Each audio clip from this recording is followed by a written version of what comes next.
welcome to James Hates Everything. And boy, today do we have a fun one for you, as we are going to talk about why I'm not full screen, and now I am. So the start of these lately has been a mess. But what we're going to do today is, of course, we are going to talk about the track and field prototype.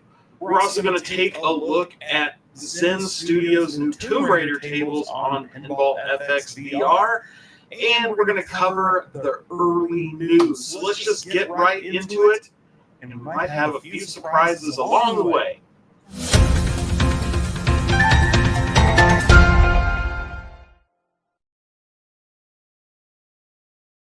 All right, thanks everybody for being here on this Thursday. Here where I am, it is a beautiful summer day, so I appreciate you taking time to come hang out and talk everything home arcade and video games and retro goodness. And before we get started, I want to give a big shout out to those who already dropped by and started dropping chats. And first up is Stupid Fat Hobbit, who wants everybody to know, if you ain't first, you're last. And the Be Me, thanks for dropping by. Cornercade is here early. And a big shout out to Sergeant Giratina for the 2 gifted memberships on 2 different ones, it looks like. And so really appreciate that. Thanks for dropping by. We have J-Rod here. We have Manuel, the wise guy. We have JJ, who's not a big fan of track and field. We have Gramps Arcade, and of course, Jason, the little alien, king of moderators, the moderator of all moderating, and just an all-around super great dude. We have R Burger. Thanks for coming by. And are we still echoing, Mike? Hopefully not. But let me know. More echo. It's picking up the wrong mic again. I don't know how it can be doing that. Let me check the settings real quick.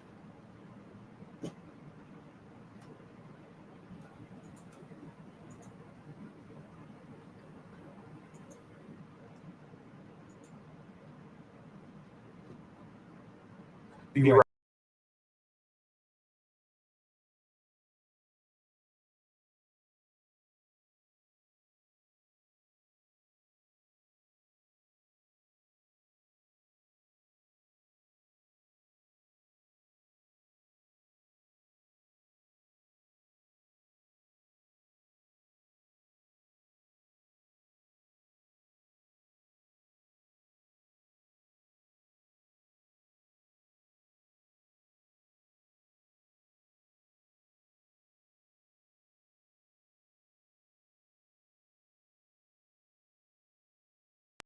All right.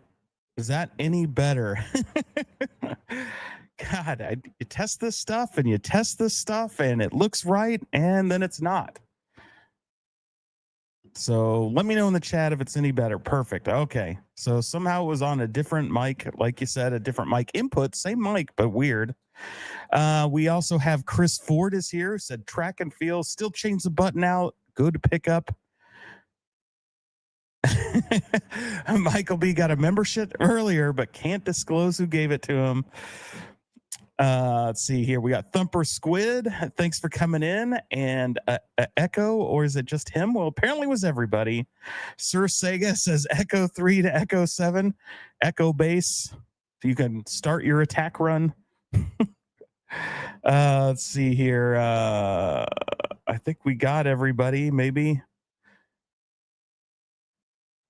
Hayden, thanks for dropping by. Is going to take care of his Polybius cab. Indeed, indeed, indeed. Okay, so first up, let's take a look at the quick news real quick. The quick news real quick. That doesn't make a lot of sense.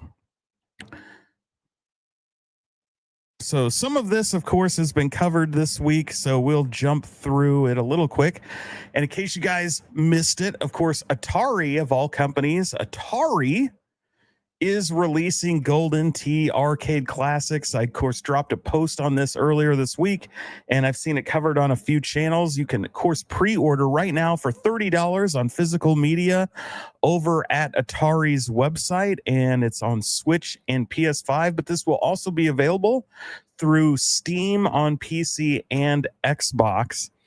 One of the interesting things with the PlayStation 5 version, which is kind of why I wanted to talk about this, is you can use the touchpad on the controller instead of a trackball. So you can still have that same kind of effect without having a trackball, even though it's on a console, which will be pretty cool. Sathius, thanks for dropping by. Of course, on Switch, maybe if you have an X Arcade for Switch 1, you can get that working. I personally, for those X Arcade fans, I've been trying to get mine to work with the Switch 2. I've been working both with X Arcade and the Brooks, the company that makes the Wingman XE, and we're going back and forth trying to get this thing to work. But so far, no luck. I've got some beta firmware and stuff like that. Of course, X Arcade did provide me an X Arcade for review, which is one of the reasons why I would like to get it set up on Switch 2. So stay tuned. If I get that working, I will throw out a tutorial on what you need to do, because it's been a challenge so far. Okay, so Golden Tee course, it comes with everything you would think to get, right? It's got the 6 classic Golden Tee games, which are the same ones you'd get on all your Arcade1up or your New Wave toys, the 3D, 97, 98, 99, 2K, and Golden Tee Classic. They're also throwing in, of course, Shuffle Shot, World Class Bowling. You get a couple marquees for whatever purpose, I guess, if you pre-order. But there you go. So should be fun. I doubt there's going to be any online play. They haven't given us online play yet on any version. I don't know how many times we need to buy these, but here they are. If you don't want to spend the few $100s on the New Wave Toys deck when it comes out in retail, or if you didn't pre-order the little one with Glenn's deck, and of course, if you don't have a Golden Tee from Arcade1up, here you go. Here's a cheaper, easier option to play these older Golden Tee games. $30, you can't really go wrong. They're fun. They're not as good as Golden Tee 4. Bowling's not as good as World Class or Silver Strike, but hey, it's still a fun game. It's better than nothing, I guess. And I think this is probably the first time Golden Tee's made its way to the consoles. I don't recall it being on console before. So there you go. All right, the next story is a fun one. It is Nintendo. It is the Sega titles. They are rumored to be taking these down, but for right now, they're absolutely free. So if you have an iPhone or Android, you can get these arcade and console ports of some of Sega's best classic games absolutely free. There's no ads supported, and they're yours forever. So this is free games tonight, right? So stealing a little page out of Gamer Fridge. When I saw this news today, I thought, man, this is pretty interesting. I went and grabbed them on my phone, and they're yours forever, and you don't have to deal with ads, and they actually play pretty well for being phone games. So what do you get with these? Of course, there's Crazy Taxi. You've got Sonic CD, Sonic the Hedgehog 4, Episode 2, Streets of Rage 2, Super Monkey Ball, Sakura Edition, and Virtua Tennis Challenge. So these are all great games. If you guys remember some of the best from the Dreamcast era with Crazy Taxi and Virtua Tennis, and you're up in the GameCube era with Super Monkey Ball and some Genesis games, Sega CD. So you can't go wrong with Crazy Taxi. So definitely, if you guys want to have an arcade game in your pocket that you can just whip out whenever you're bored and drive to Pizza Hut and KFC and take people around town, be sure to download this one now. It's free. I don't know how long it will last, so I definitely recommend jumping in now if you're thinking about it, because it won't last long, I'm sure, and then these are going to be gone forever from what I understand. Alrighty, next up is an ad for Culver's. Just kidding. So this is pretty cool. Saw this today. Dragon's Lair. And they're hiring a director for the video game adaptation for the Ryan Reynolds produced Netflix movie of Dragon's Lair, based on the original video game. So originally, Ryan Reynolds was set to star as Dirk the Daring, but that is no longer the case. So they are busy grabbing their directors, and then they're going to go through casting. Pretty exciting, because obviously it is being produced by Ryan Reynolds, but also on board is Don Bluth himself. So, you got the original artist of the game to ensure they get that recreation and feel. And it is live action from what I understand. So that will be interesting, though. Even if they do an animated, that would be really cool, because Netflix has been doing some awesome animated stuff like Castlevania and some of these other things they've done over the last few years. But it's pretty cool. So that's the news there, that this is moving forward in production. And I did not see a release date, but hopefully that will come out in the next couple years, and it will be half as good as we want it to be, so that at least it's okay. Very interesting stuff. Rich Wadelio, thanks for dropping by. Of course, Brooklyn Menace is here. And I think I saw, if I can read, I saw Chris here. Thanks for dropping by. And our last bit of quick news, of course, is the announcement that has been making rounds today, blowing up all the news channel. Obviously, Switch 2 has been a big deal. It's the largest console launch in history. Thanks for dropping by, Fat Hog. And numbers now are starting to come out of the video game sales. And what we're hearing is that third-party sales are basically in the toilet. And I've heard a variety of reasons of why they think that is. Of course, I have my own opinion. Nice to see you, Steve. Goofy, way too fast for you guys. Thanks for dropping by. First and foremost, I'm going to say it's largely due to physical. Buried in the numbers of the releases was that roughly 69% of all the game sales that occurred were Nintendo first-party games, which means all the third-party games only made up 31% of total sales. And you dig into those, the number one sales was Cyberpunk 2077, followed by basically the collection of games that Sega released, and then everybody else behind them, which is why many of those third-party people are saying, man, sales were just absolutely terrible. Well, I'm pretty sure a large reason of the fact that they are terrible is because there really were only 2 complete games available at launch that you could buy complete physical. And why do I say that that's the reason? Well, you might be surprised to learn that while a lot of the games that sold were quote unquote digital, 80% of all game sales were at physical outlets. So people that went to the store and actually bought the case. And what leads most of them to be counted as digital is most of the third parties, in fact, all but I think like one, that Cyberpunk 2077, did either game key cards where you still have a digital download, you just have the little authentication card, or they did a code in the box like Split Fiction and World of Assassination, Hitman World of Assassination.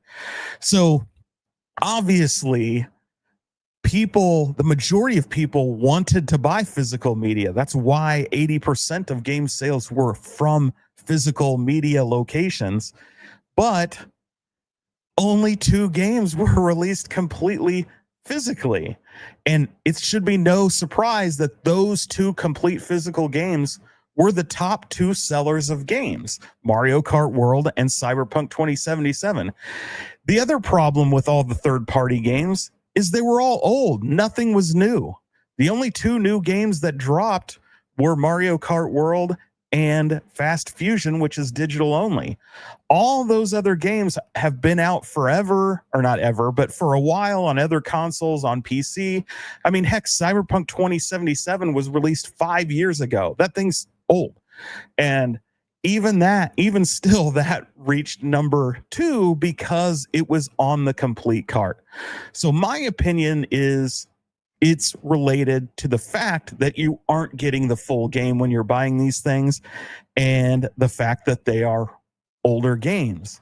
So I'd love to see the sales when they drop on Switch 2 and they are either exclusive to Switch 2 from a third party, or at least they release simultaneously with other consoles.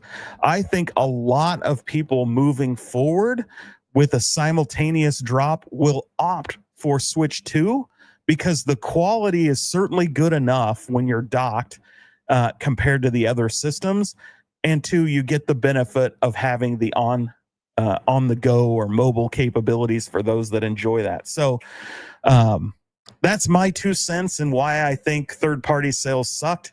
They gave us old, crappy games for the most part, or old mid games, and they didn't really drop a bunch of bangers, right? So let's see how the next few months go, and the Christmas season when we start getting some better titles from the third parties. And let's hope they took the lesson that I think they should be learning, which is doing what they can to go and remain physical for Switch fans. Alrighty, that was a mouthful, and I saw a few people dropped by. I see Ted Adam Green is here. And Fat Hog says most people don't buy Nintendo consoles to play anything but Nintendo exclusives. Well, that's certainly been true for a while, because Nintendo has always been technologically pretty far behind the competitors. You go back to the Wii, everybody else is doing HD. They're still chugging along with standard. When you get to the Wii U, that wasn't marketed well. And even then, it didn't have the power of like the PS4. And so by the time you get to now, where finally Switch is up in the 4K area and can push good frame rates and things like that, a lot of the third parties have already abandoned Nintendo, and certainly consumers have. So the problem with re-releasing all these old games is that we probably all own them already. I know I owned Cyberpunk 2077. I owned Street Fighter 6. I owned the Sega X Generations. I owned, a lot of these things already. So there wasn't like a big incentive to pick up these games. I mean, I still bought them because I'm an idiot, but I still did it. But I know most people didn't. And why would you? You don't want to spend a bunch of money on stuff you already have. Stupid Had a Hobbit says the only games I ever played on the first Switch was Mario Kart 8 and Marvel Ultimate Alliance. Nothing else interested me on Switch 1 or 2. Yeah, for me, I have a bunch of like independent games on the Switch. That's what I always liked. Switch, what I liked about Switch was the physical, that you could go out and buy all these different games. They play directly off the cart. There's no installing. There's none of that BS. And I love that. And so I hope everybody besides Nintendo, because Nintendo's still putting the games on the cart, I hope others learn and follow and step up. And that's exactly what Jason said here. And hello, Cammie. Thanks for dropping by from the other side of the earth. And Gregory, thanks for dropping by. Calvin Wong is here and says Contra on Nintendo Switch. Yep, I have it. A couple of them sitting back there. I have the Contra collection and that Gauga or whatever the remake was called. Personally, I'm not buying any rehashed games. Yeah, well, and that's the unfortunate thing, right? With Nintendo first-party games on the Switch, like 90% of them were Wii U games and some Wii games rehashed for the Switch. So hopefully, now that we're in the Switch 2 era, we're seeing a new Donkey Kong. We got Metroid Prime 4. Hopefully we get an announcement of a new Mario 3D maybe next year. Would love a new Zelda. Probably will be a while before they do a big banger Zelda like Tears of the Kingdom, but they could do a smaller one like Wand of Echoes and things like that. That would be fantastic. My family is here. Thanks for dropping by. Let's see. Zim is here, wants to say what's up to everybody. I'm just scrolling down trying to catch up here. We got Darren Kane in the house who says you can thank me publicly for the track and field. Well, thank you, sir, even though you had nothing to do with it. Always nice to see you drop by, Darren. Of course, guys that don't know, Darren is a former Arcade1up alum. And so always interesting when he shares his stories and insider info. Devastator Omega dropping by says Switch 2 sold well with hardcore fans, but third-party games probably won't do well in that system. Yeah, I think, like I said, I think third-party has a shot now if they launch simultaneously on Switch 2. I think, but yeah, I think the real hardcore stuff, like your Souls games and stuff like that, people are still going to go PS5 or Xbox. But I think if you're talking maybe some of the EA Sports titles, things like that, that I think people will opt for Switch so that they can play on the go and things like that. But we'll have to see how people implement online, if it improves at all with these third parties. They don't seem to have done a great job out of the gate. Biggie is here. Thanks for dropping by. So what we'll do now is jump into our next little story, which is the release of, and I'm doing this wrong, so 1 second. Where did you go? Where did you go? All right, so we are going to start, and I'm just going to hit play here. And let me, I don't see mute audio. Where are you? There you go. So got some, obviously today is a big day for Zen Studios and the release of the Tomb Raider pinball packs, which comes with 2 games. You've got this one, which is my preferred table, which is the standard just Tomb Raider pinball, where you're raiding a tomb and trying to collect all the hidden objects as you play. There is also the Secrets of the Mansion, which is a fine pinball game. It's my least favorite simply because you don't play Tomb Raider to hang out in the mansion. You play Tomb Raider to raid the tombs. And so, you know, I get that they wanted to make something completely different, than this one, but man, just pick a different setting or something and make 2 different tomb ones. Like I'm really kind of not feeling the mansion one. The gameplay's fine, but for me, it's this one. This one feels more adventurous. It feels like more going on. Of course, it steals kind of a straight up mechanism from the Indiana Jones table, where you're traversing the terrain and you use the flippers to tilt. So you try to keep the ball from falling through the holes. That exact mechanism is on the Indiana Jones table from Williams. So not exactly original, but it's still a fun table. And for like the gods of Pinball FX VR, like Nick's reviews, I knew he would just smash the score on these tables because it's got this loop up here. If you can see where my mouse is, as this comes around like that, you can see it's happening right now. It just racks up the score, and you can just keep hitting it over and over, and it goes like 100, 200, up to 1,000,000, and then you're just getting 1,000,000 every time you circle it, and it's just timing. So you can do it till your heart's content. And it's no surprise that the scores on this table, as soon as it went live, just exploded, because the people that can just really rock that timing really were able to just go ham on it. So I'm enjoying this one particularly. I think it's actually fun. I mentioned on Yo Retro earlier, as in my chatting in there, that these tables are actually the first ones that I think Zen Original that I truly enjoy playing. I like some of the other ones, but they're not ones I feel like necessarily a real pinball game. They feel like a virtual pinball game. This one to me feels like a real pinball game. I think they put a lot of thought into it, and it plays like, you know, a Zen or a classic one to me. And so I really just had a ton of fun going back and playing this one a bunch. I don't know that I will play it more than a Williams table, but I will say that for a Zen original, I think this one's probably my top original table. It's super challenging for me, but to hit some of those wider ramps that you need to collect all the objects to get the treasures.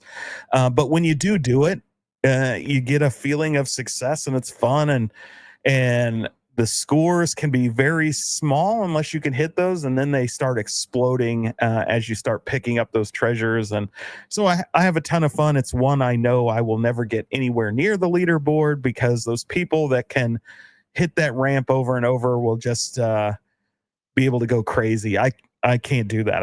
I've gotten to do it like maybe 10 times in a row, and then I fail, and not even that much. It might have been more like 8. But I got it to 1 million and did 1 million like 3 or 4 times and then stopped. And then I missed it on the 4th time around. But it's an interesting one. And of course, you know, there's been a lot of comment about the back glass. And of course, there's the real shot on the back glass of this table. Unfortunately, it's bad logo placement, but there you go. So it is what it is. I enjoyed it. I have to say, I did get this. I didn't disclose up front. I should have. I did get this table for purposes of review along with the other Tomb Raider one. So bear that in mind. But I don't really think it affected my review. I actually kind of enjoy this one. Don't know that I enjoyed it enough that I would have bought it. You know, Zen tables I would buy without ever playing them. They're so much fun to me. It's really hard to convince me to do it, but at $5 a table, I pretty much buy any one that comes out. That's how I was on At Games until they started raising the prices, but it still is. They're $5. I buy them. This did also release today on At Games, so you can pick up these packs there for your 4KP. It will run you $15 for the pack of 2 tables, where it's 10 on Pinball FX VR, and I believe it's 10 on Steam and other devices. So you do pay a little more for that premium of having it on your 4KP. But enough enough talking about that. It is you know what it is. I enjoyed it. If you're a fan of Tomb Raider, it's not exactly original Tomb Raider, but it's also not super modern Tomb Raider. So it's like that era of the 2000 to 2010, where Tomb Raider was kind of like out there, but I don't think people were really playing it too heavily. And so it's sandwiched in there. That's the feel I get for the version that they picked. So for those Tomb Raider fans, there you go.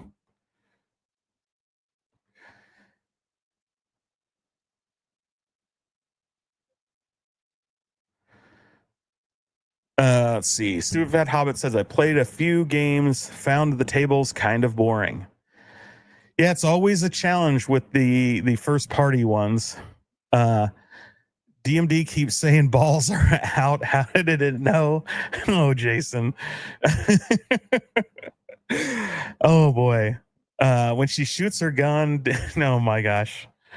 Meatball Swazi says premium to play on At Games device. Remember the flashback?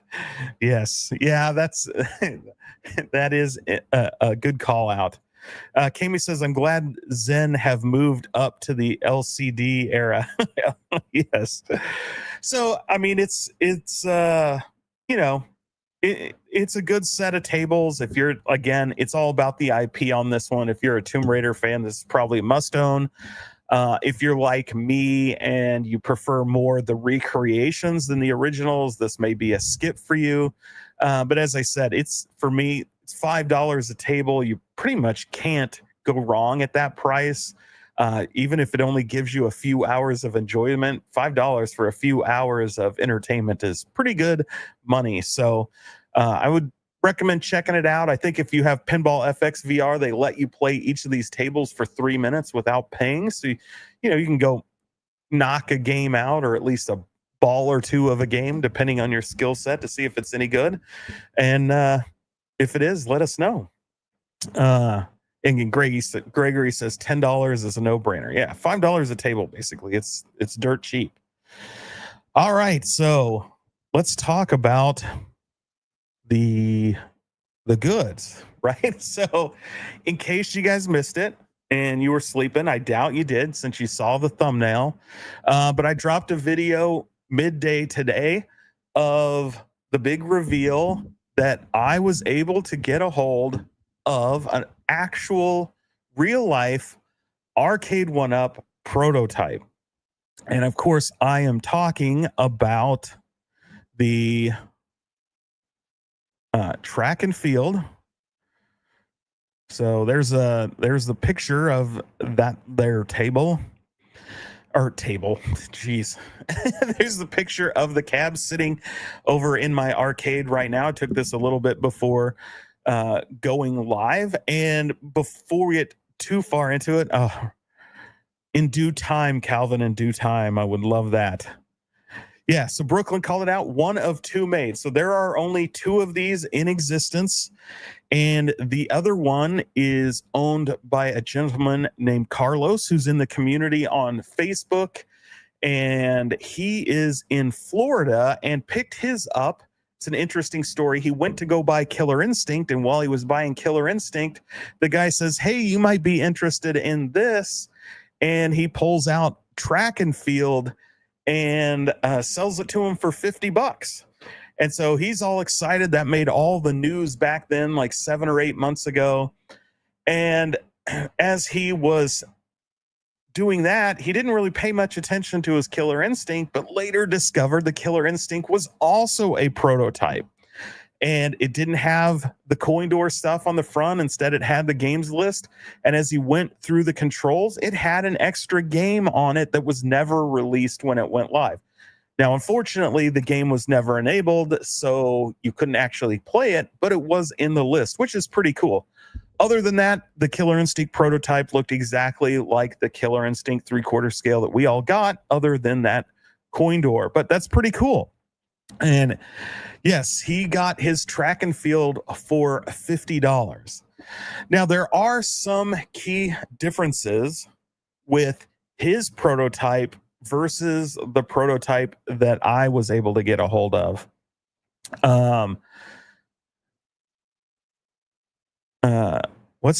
Pick that like button with your nose. Okay.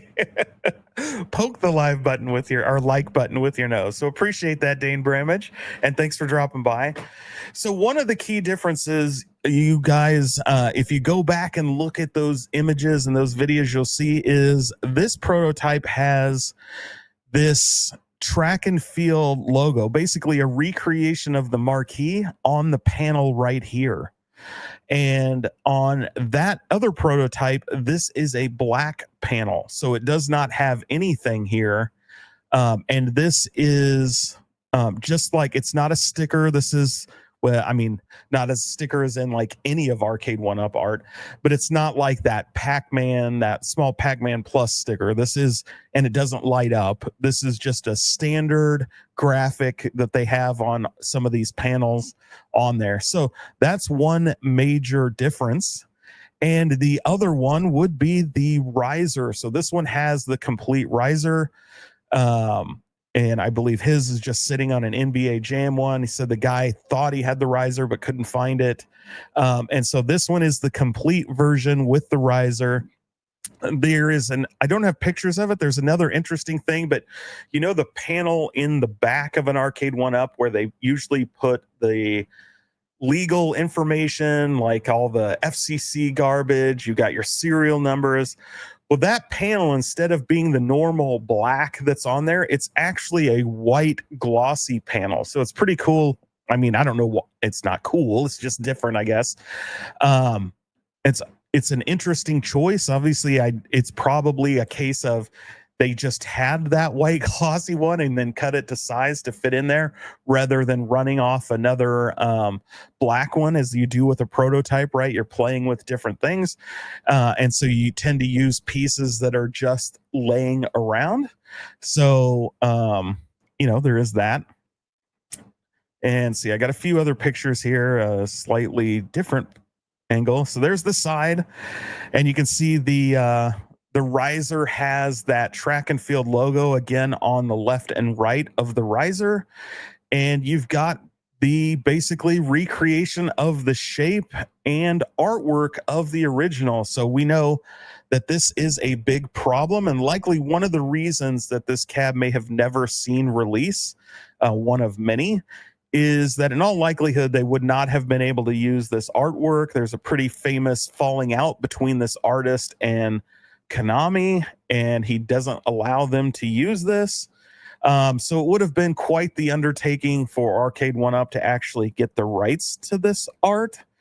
And maybe if they had to change it, it wouldn't have sold as well. Who knows? But of course, you see the game is the standard game: 100-meter dash, long jump, javelin, 110 hurdles, hammer throw, and the high jump. So you get all 6 of those events. PD7 says if they could just get the Capcom right.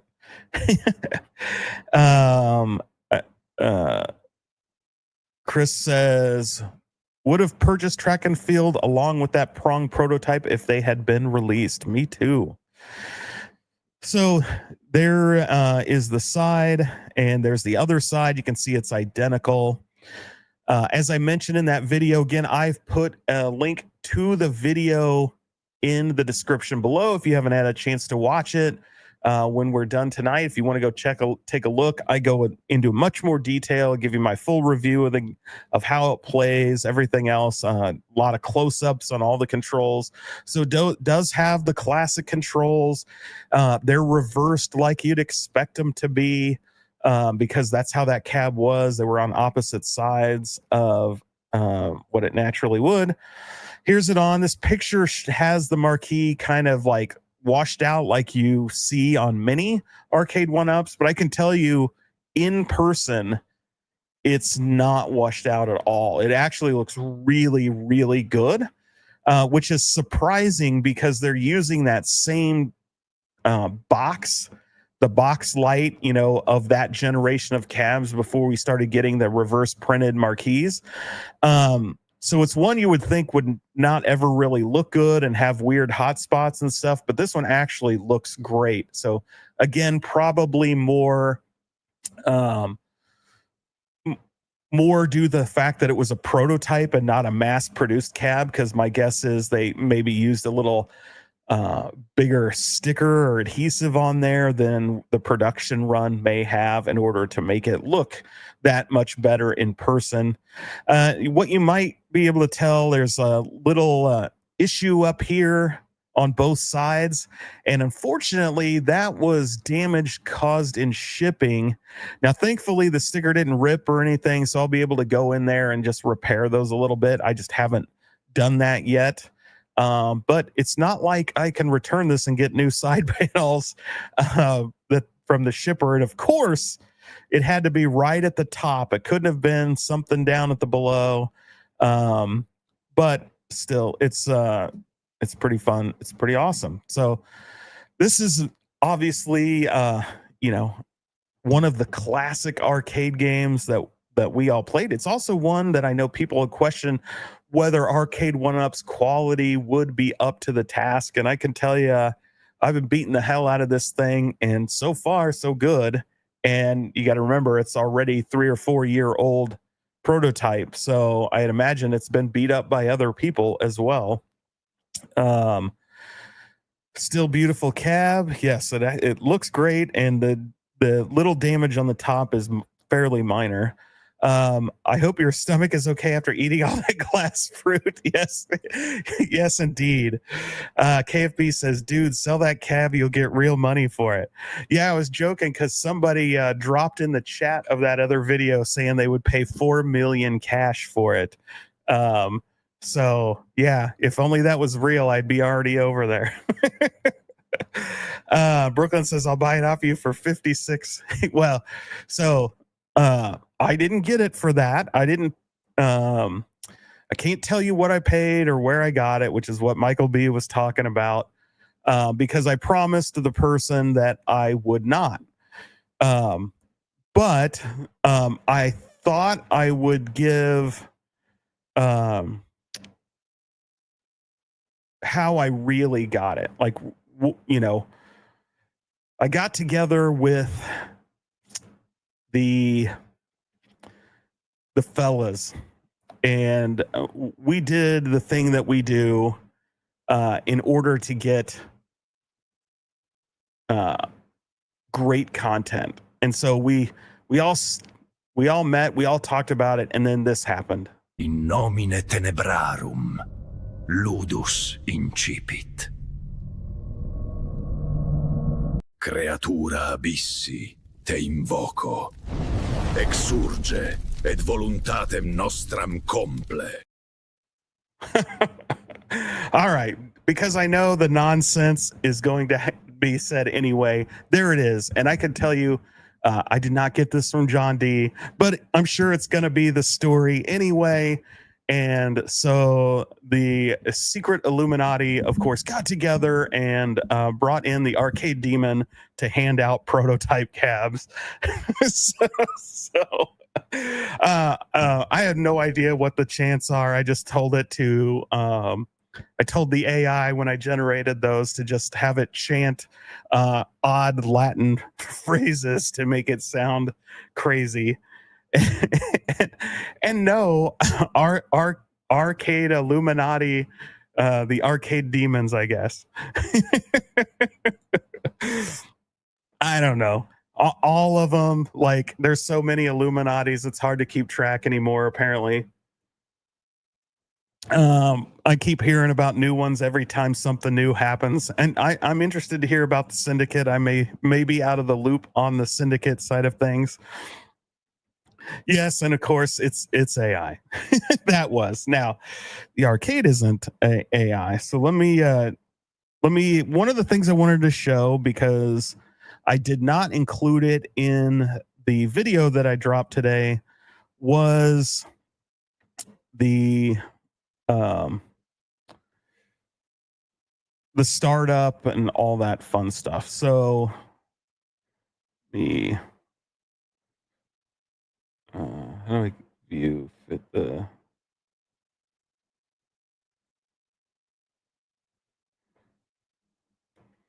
how do I resize you?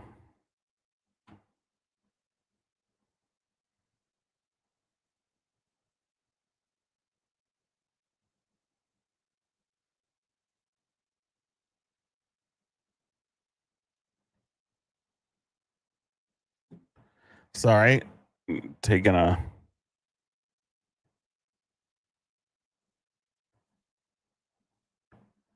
oh, come on. Oh, I guess this did it. So let me exit full screen. What is it doing? All right, this is better. Why does it keep doing this?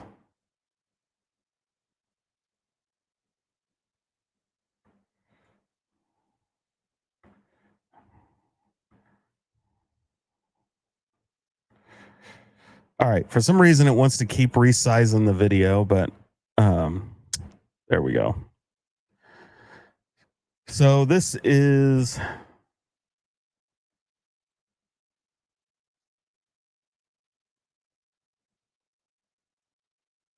nothing apparently. Well, that's fun. Why isn't it not playing?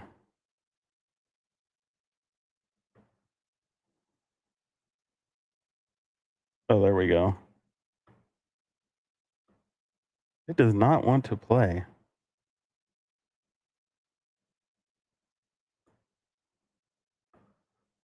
The heck?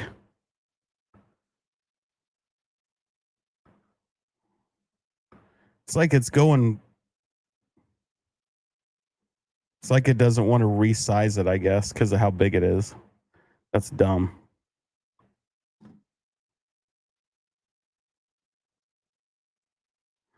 Well, that's no fun. Let's go.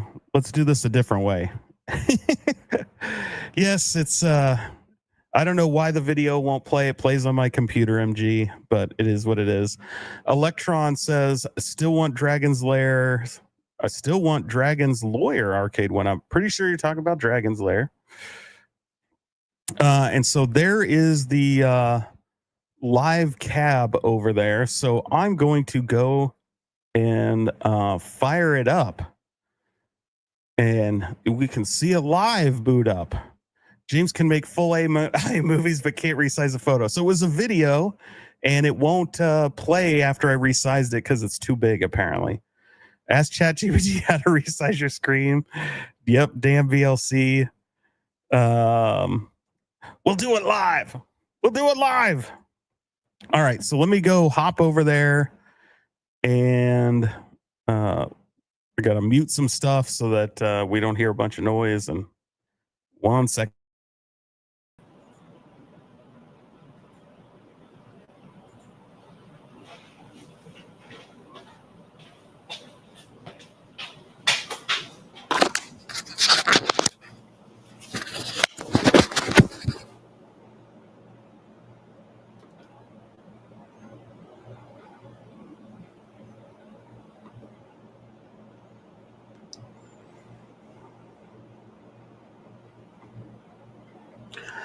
Okay, let me know if you guys can hear me.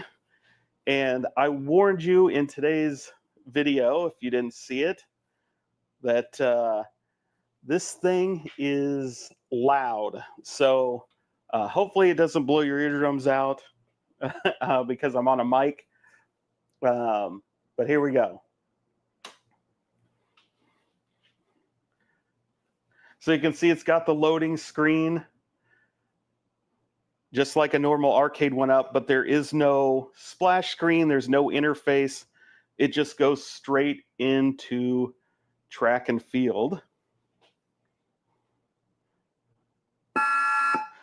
And there's that loud sound.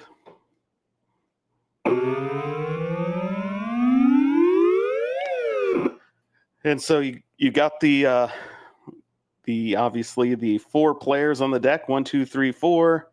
And you can see the 1, 2, and 4, 1 and 3. You got your instructions here.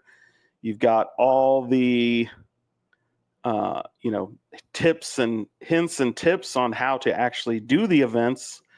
And so it's loaded up. I think the only difference between that and the real deck is the real deck has this instruction manual that this down here, this play instructions on both sides. Other than that, it's pretty much identical. The blue buttons are red also on the original, at least the originals I've seen. Maybe some of when it came from the cab or the store, it was different. Yeah, so told you, it is super, super duper loud. I thought it was only 2 players. Nope, it's 4, but you play 2 at a time. So when you play some of the events, you compete 1 and 2 and 3 and 4, for example. And Meatball says, that is actually very cool, even if it wasn't a prototype. Yeah, so this is a game. I'm going to step back a minute because of how loud it is. This is a game I have wanted forever. I can remember playing the hell out of this as a little kid. Sitting at indoor soccer and after matches, or when my friend plays, like going over, playing Track and Field all the time. Everybody knows the tricks with the pencils or the combs in order to try to hit those buttons even faster. But this is a classic game. And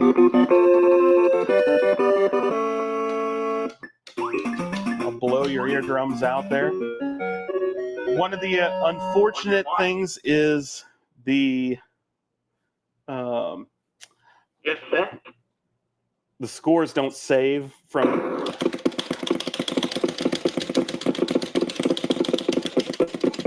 round to round.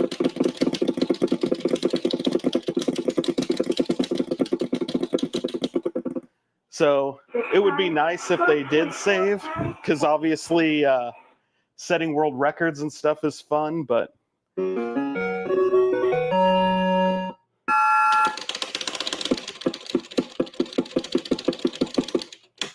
oh, foul, and I angled too high. Who was the guy who programmed the PC board for Arcade1up add extra games on eBay?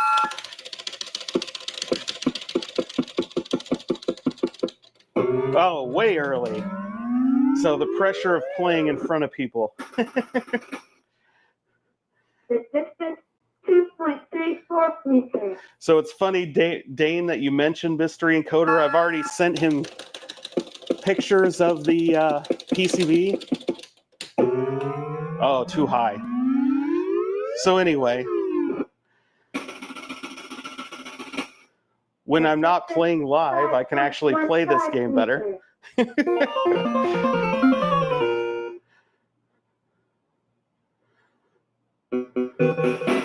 So I'm gonna go around here and turn the sound off.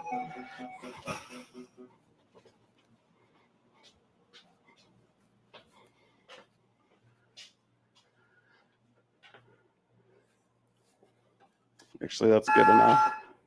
That's not good enough.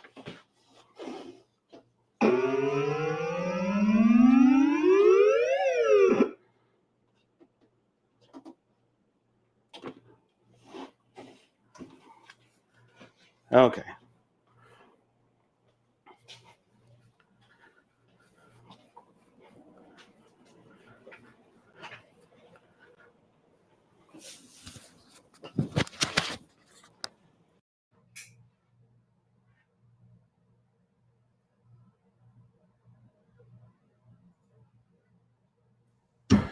All right, so that is Track and Field. So like I said, the video, if you want to check that out, has a lot more detail about the cab, a lot more information. But it plays great. Looks good. The wise must hate that cabinet. Hold on, my other mic is picking this up.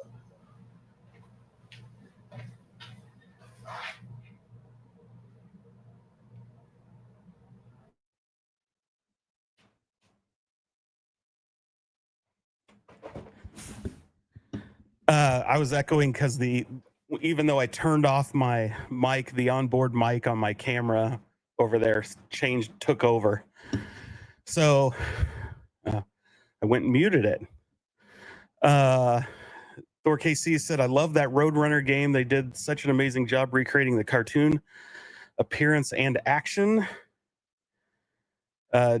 Daily Thompson's Decathlon is an Olympic-themed video game developed and released by Ocean Software in 1984. It was released in the wake of Thompson's popularity. Well, that's interesting. So what the games, I know there's a list of what games like John D wanted on this cab that Bill's Retro Gaming Show reported on a while back. And quite honestly, most of them should never be on this cab. It was like Blades of Steel and several games that require joysticks. Really, for me, there should only be 3 games on this cab, 3, and that's it. And that's because they all use the same control scheme, because you can't screw up Track and Field by putting joysticks and other things in here. And that's, of course, Track and Field, Hyper Sports, and Konami 88 or Konami Sports 88, whatever they called it. Those 3 really should be what's on here and nothing else. But it's a classic. It's one of my favorite. It's a good play for a quarter, because you get, even if you're terrible, you get 2 events, so you're not just like immediately screwed over. Like, even if you lose the race, you advance to the next round. All you have to do is qualify, hit that minimum distance, and it's pretty easy to do, especially in the first 3 events where you're doing the sprint, the long jump, and the javelin.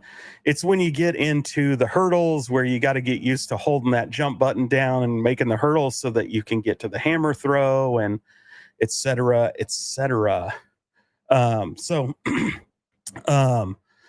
yeah, I mean, that's all I got to say about that. And we're right about it at an hour. So look through here, 88 games. James is out of breath from the long jump. Indeed. Let's see. Blades of Steel was played with a trackball, which the track and field also used, so that could be added.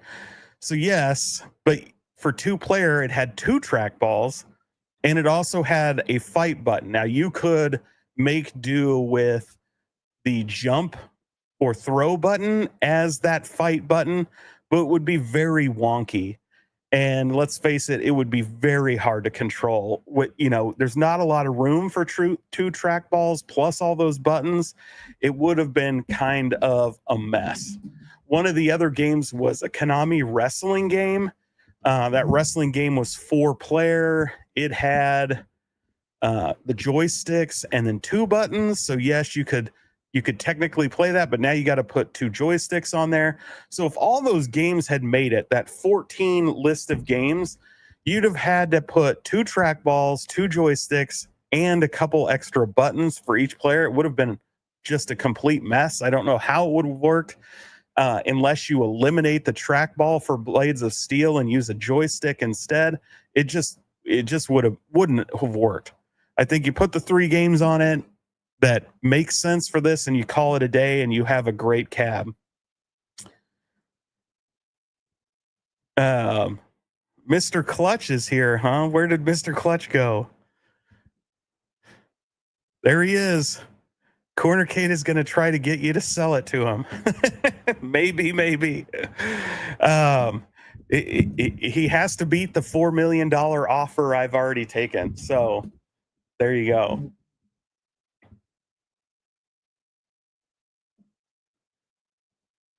Sorry if you could hear me breathing, I guess.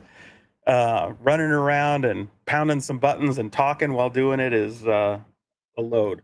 Plus, my sinuses are all nuts because of the weather and stuff. So, yeah.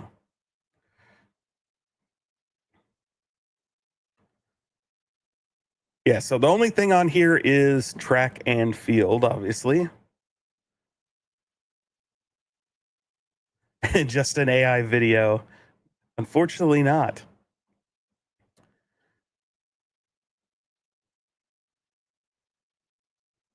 You have track and field on your Asteroid cab. Your Arcade1up, is that one you side loaded? Yep, 1983.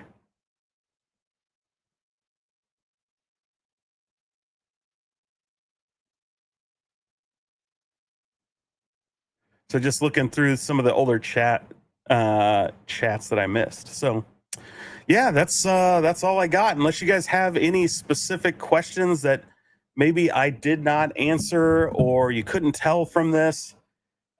In that video, I do show the back of the cab so you can see what the inside looks like. It's just a standard Arcade1up PCB, no different than any other. I actually took the cover off a little bit ago to look at the PCB and get some photos of it. So it looks like any other Arcade1up PCB, no difference there. It hooks up all the same. You can see that in the video. Plays like you would expect. It's all there. If G says, how much? So can't talk about that. I promised the person that sent it to me that I wouldn't talk about or disclose anything related to that. Yeah, I would love to say, but I can't. How are the buttons? So they're typical Arcade1up buttons. There's no difference. They're the standard ones you're going to find on any Arcade1up cab. I've been playing it quite a bit and beating on it like that. So they're holding up so far. And like I said, this cab has got to be 3 to 5 years old at this point. And so it's probably made sometime in the 2021, 2022 timeframe, if I were to guess. So you got to imagine it's been beat on quite a bit by other people. So it's holding up. Adding a potentiometer to your volume control. Yeah. So I was going to do one of two things with the volume control, is either just plug in like an amp where I can control the volume separately, or to get more robust sound out of it, just put a different speaker kit in there, right? Like a lot of people do, to add some bass and things like that. It's not exactly the the bumpiest of music when you got the Chariots of Fire playing, but it might make that gun sound little bigger with a little bass in there. But I was going to do one of the two things so that I can control the sound, because the sound at the default, the way it is pretty loud. It's not horribly loud when you're sitting right here playing it, but for a video and things like that, it's pretty darn loud.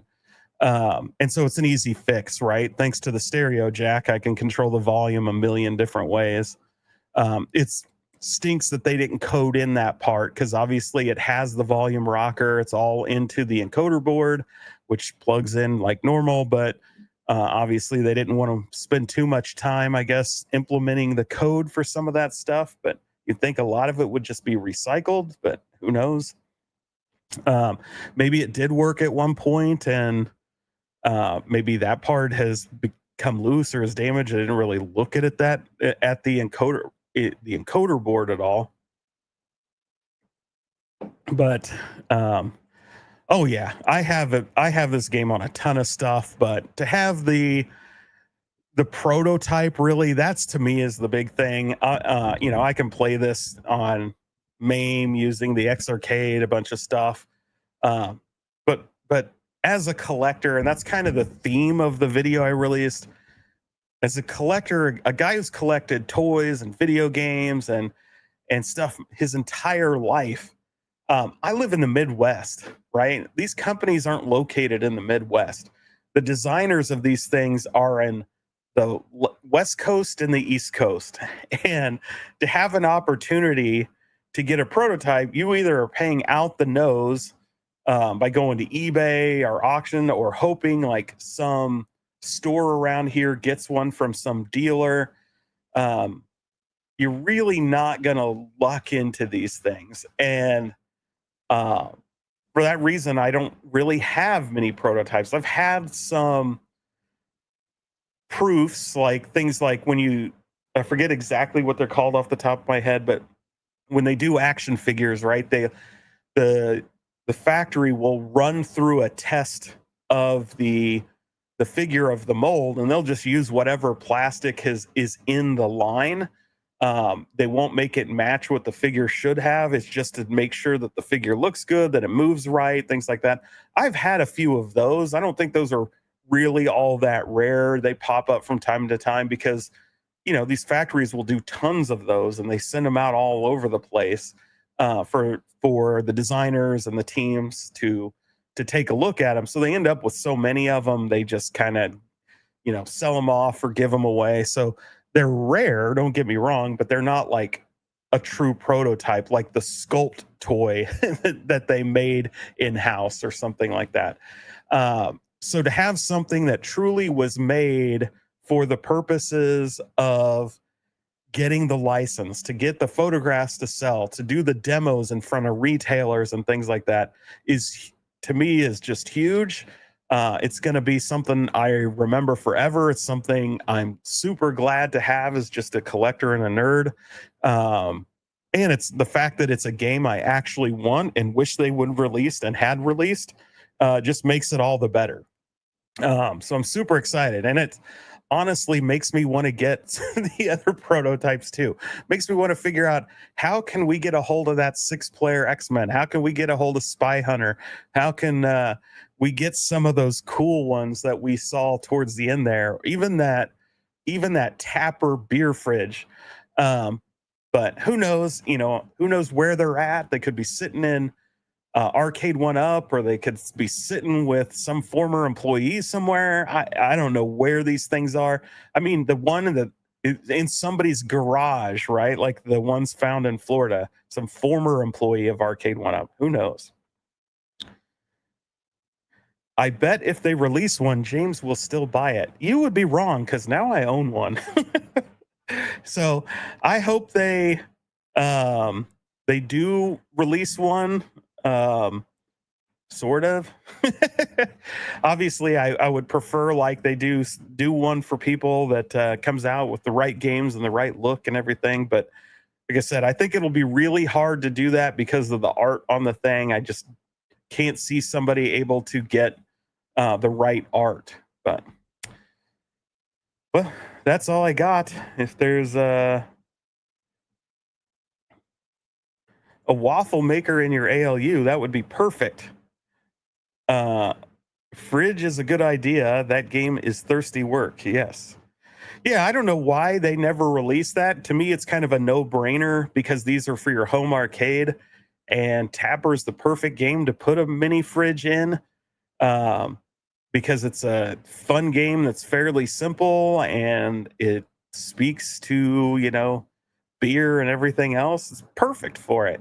It seems dumb that they never released it. It's, you know, seems like an easy sale. I mean, heck, if Xbox can sell a bunch of mini fridges just because they look like an Xbox, surely Arcade1up could have sold a ton of those with Tapper, and they still have the rights to Tapper. They still have Midway. They still could release one, but they're too busy doing, you know, Pac-Mans, I guess, and other useless crap. But Joe Cade, thanks for dropping by. Appreciate the congratulations, Gregory. You have that stupid Xbox cooler. Yeah, it's cool. Like, I think it's neat looking. I've almost bought it, but it is kind of silly, and people bought the hell out of it because it looks like a replica of an Xbox, right?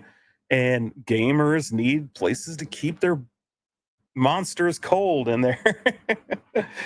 Don't call me Shirley. Oh man, can't wait for Naked Gun 4 or whatever they're calling it.